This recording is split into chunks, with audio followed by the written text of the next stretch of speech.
هنا يجب أن يسدد، أن يضرب، أن يخل ليونيل ميسي، كرة في المرمى،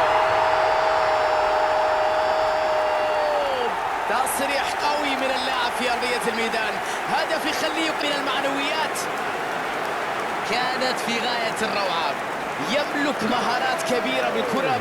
مثل هذه الأمور تحب أن تشاهدها في عالم كرة القدم، هذه اللي حببنا في الكرة بصراحة، مثل هذا الفن وهذه المهارات.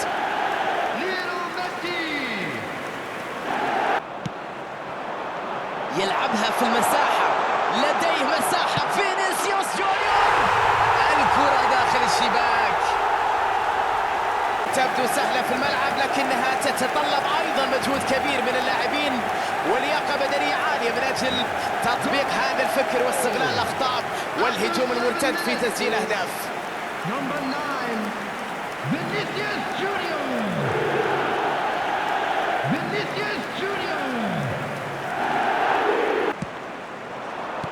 كرة تعود للخلف، مساحة كبيرة أمامه، كرة رأسية، يا سلام، أداء كبير جدا في مباراة اليوم، ينجحون في إضافة هدف أمام المرمى. هل شاهدتم هذا السيناريو من قبل؟ هدفين متتاليين، يا لها من كرة بالتخصص. هذه هي طريقة الفريق، اسلوب يعتمد على المرتدات، وليست هذه المرة الأولى التي ينجحون فيها في أن يسجلوا وتنظيم مرتد. ويمر 1-على-1، ويمر كريم بنزيما، وكرة في اتجاه المرمى، جول.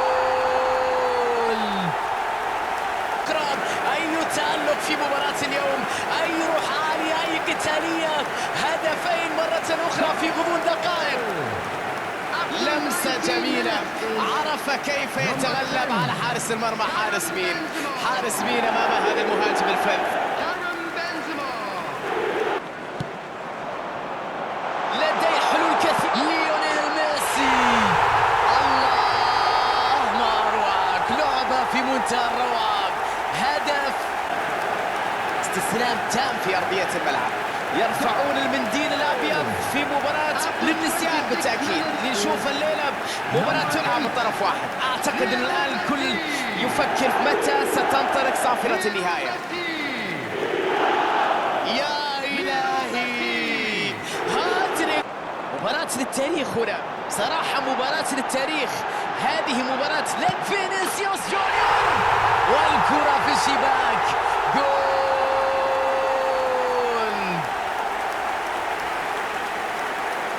ويعلن هدفين متتاليين في فترة وجيزة جدا، فرق شاسع في المستوى على أرضية الميدان. ما يحدث هنا خروج بصراحة عن المألوف، سيطرة مطلقة على الملعب وتحكم تام في مجريات اللعب، والنتيجة هي اللي تتحدث. مرة أخرى يسجل، يؤكد لك على الثنائي.